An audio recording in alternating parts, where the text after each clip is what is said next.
I get messages all the time asking, how do I carry my 1911? Is cocked and locked safe? What do I think of Condition 3? What is Condition 2? What is Condition 3? Is Condition 2 safe? All of these questions are talking about the conditions of readiness for the 1911, and I'm going to go over those in this video. There are actually 5 conditions of readiness for the 1911, starting with Condition 0 and going all the way to Condition 4. I'm going to talk a little bit about each condition and how it can affect how you carry the firearm. I have 2 1911s that I'm going to be showing you today. One is my Springfield loaded model, which has actually been completely gutted, except for the trigger. I left the trigger mechanism in, but other than that, the entire firearm has been gutted, so there's no safety issues here. And the other firearm I'm going to be showing, that I'm going to be demonstrating the conditions on, is my Wilson Combat, and the ammunition I'm going to be using is just your orange dummy rounds. The first condition is known as Condition 0, which is considered magazine and mag well, round and chamber, safety off. Now obviously this is pretty much considered ready to fire, as the only thing that stands between a negligent discharge or just shooting the firearm in general is the grip safety. And a simple shooter's grip is all that's needed to disengage the safeties and make this ready to fire. Now, the grip safety was implemented as a means to have a safer cocked and unlocked firearm, but the general consensus is that if there is a safety available, one should use it. And there is no viable source of information as a recommendation for Condition 0 carry. Now, to go and show you how the grip safety actually works in relation to carrying Condition 0, I'm going to go ahead and show you that on this Springfield, as it's already been gutted. Here's the grip safety, and if you see it there, that is actually the trigger. This tang here on the grip safety is what keeps the trigger from being pulled completely rearward until it's pressed in and the trigger can move past that tang. Now, Condition 1 is considered round in chamber, as we have here. You can see it there, and thumb safety on.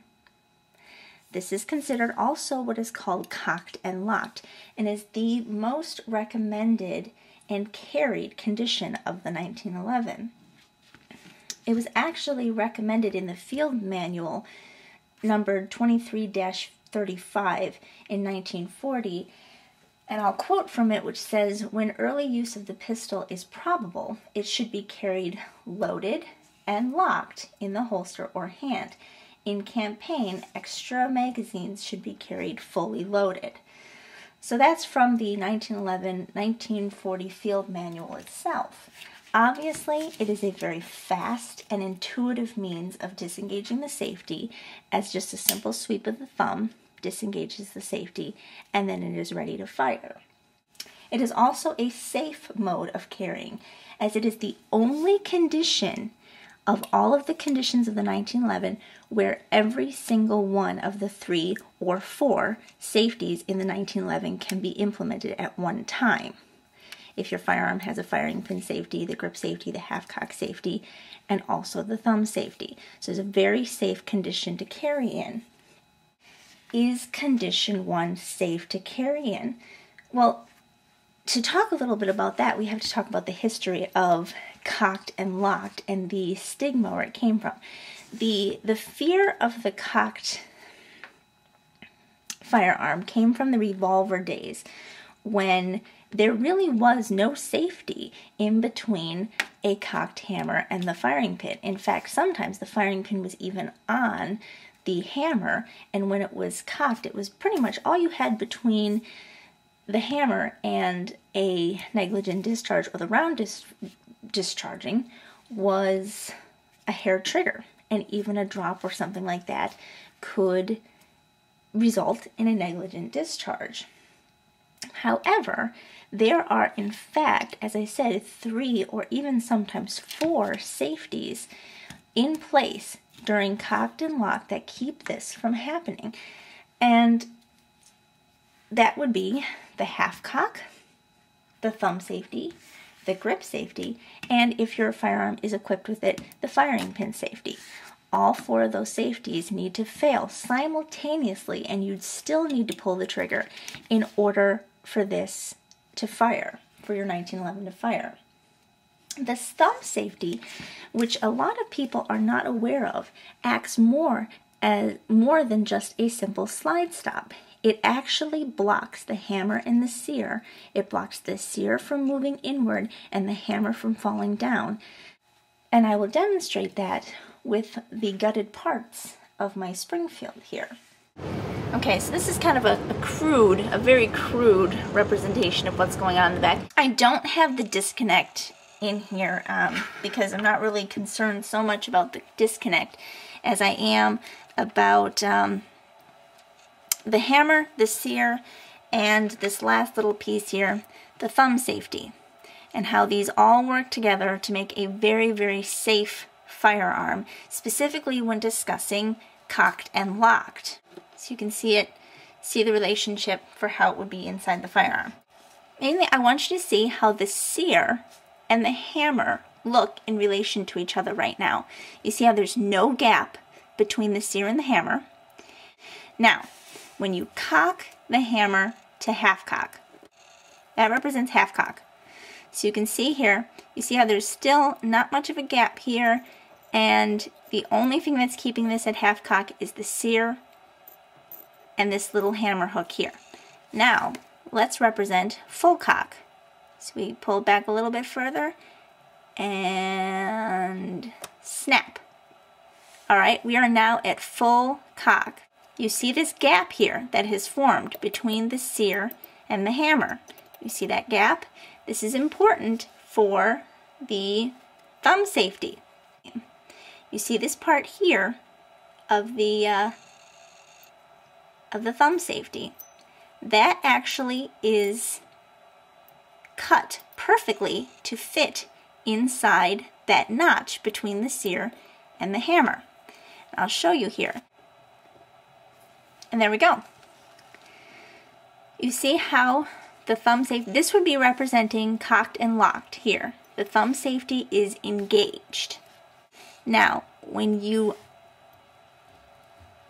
disengage the thumb safety, that little notch there rotates out of that gap that's formed between the sear and the hammer. And it allows, when the trigger is pulled rearward, the trigger would be pulled rearward, which would hit the disconnect, which would allow the sear to rotate inward, closing that gap, and then the hammer would be allowed to fall forward and strike the firing pin. But with the safety on, what it does is it's locked that sear in place so the sear cannot be rotated forward, and it locks the hammer in place so the hammer cannot swing down. And in fact, I'm going to try and get a new angle on that so you can see exactly what I'm talking about. So now you see how there's no real gap between the sear and the hammer. And now, what I'm going to show is there'd be pressure on the sear here from the sear spring as it cocked. Okay, there would be half cock there. And then full cock. And you see that gap? That is where that little strut, you see this right here, that is where that rotates into. And I'm going to show you right now. This would represent safety off.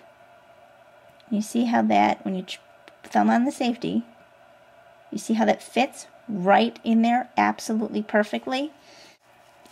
The sear cannot move. The hammer cannot move. They are locked in place by this here. And then when you disengage the safety, that rotates out, allows the sear to move inward, and the hammer to fall down. So there you have it. Condition 2 is round in chamber, which we'll show you again, round in chamber, and hammer lowered on the live cartridge. Now this has no benefit compared to condition 1. In fact, it requires the exact same amount of movements, or the number of steps, to make ready as condition 1, meaning you still have to make one movement in order for the firearm to be made ready, whereas in condition 1, you only have to thumb off a safety, but in condition 2, you actually have to cock a safety, cock the hammer, which is a less natural motion for getting ready. Instead of just gripping the firearm and bringing your thumb down in a very natural motion, you are actually going against your natural motion and getting a very poor grip to have to cock the hammer back. Also, if your finger slips off the hammer, you could have what ends up your hammer falling to half cock. And a hammer falling to half cock when it doesn't need to is pretty tough on the sear and the hammer hooks. Once or twice is not really going to make a difference, but a repeated falling to half cock could actually damage your sear or hammer hooks inside your firearm and is not recommended. Not to mention that skeletonized hammers such as these are harder to get a finger hook on and harder to cock than your spurred hammers of your older models of 1911s. Also, the danger of condition 2 comes in the lowering of the hammer. All it takes is a simple slip of the fingers and you end up with a negligent discharge. And the same goes for half cock carry, which is here. Those who carry at half cock still have to cock the firearm completely fully to make the firearm ready to fire. If their hand slips off, they fall back to half cock and they have to start over again, which can be cumbersome, and if you're in a stressful situation, you need to do that immediately. It has all the same disadvantages of condition 2 carry, but you have a higher chance of damaging your sear or hammer upon a drop impact. With condition 2, the hammer is resting completely against the firing pin stop here. And if you drop it, you have very little chance of damaging anything, as the sear and the hammer hooks are not engaged inside the firearm. But since the hammer is at half cock, the hammer hooks and the sear are engaged at half cock. If you drop it and have an impact, you actually have a higher chance of breaking your hammer hook and your sear. That also in Series 80 hammer systems, or in any 1911 that utilizes a fourth notch, wherein the hammer will fall when the trigger is activated, you run the risk of having, if you pull the trigger prematurely, you run the risk of the hammer falling completely and then having to cock it all the way back again, to be very redundant.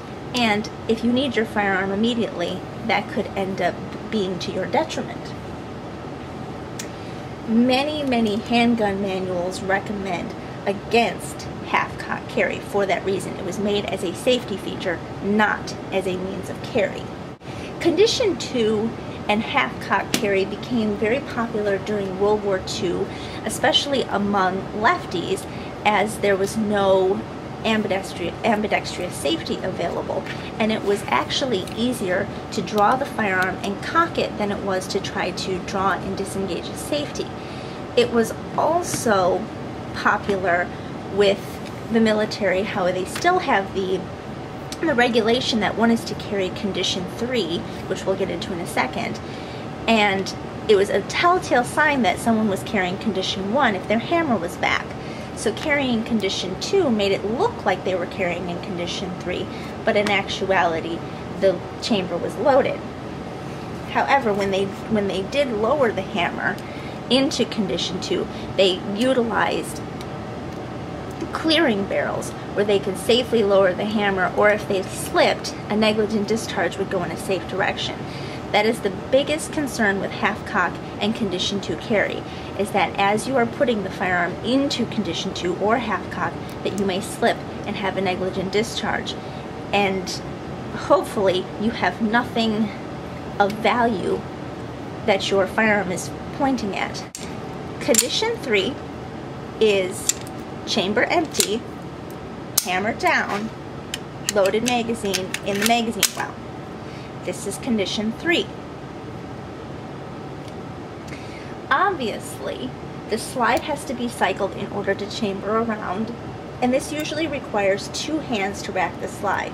And you also risk the chance of short stroking your 1911 and not chambering around fully, such as that. You have a lesser capacity of 1, although there is certainly no chance or no fear of a negligent discharge or accidental discharge when you have nothing in the chamber. Condition 4 is considered empty chamber, hammer down, no magazine in your magazine well. Obviously, this requires 2 motions to get the firearm ready, as you need to load in a magazine and then rack the slide. Again, you run all the risks of a condition 3 as far as short stroking the slide, not having time, not being able to chamber around fast enough, not to mention you have to find your magazine, insert it, and then rack your slide and get the firearm ready to fire. Unless legally required to do so by employing agencies such as the military or by state laws, condition 3 and condition 4 are usually not recommended for carry. Personally, I carry condition 1 and always will. I really don't have a problem with anyone who chooses to carry condition 3 if they think that they are fast enough and good enough and have practiced enough to carry in condition 3. That's up to them.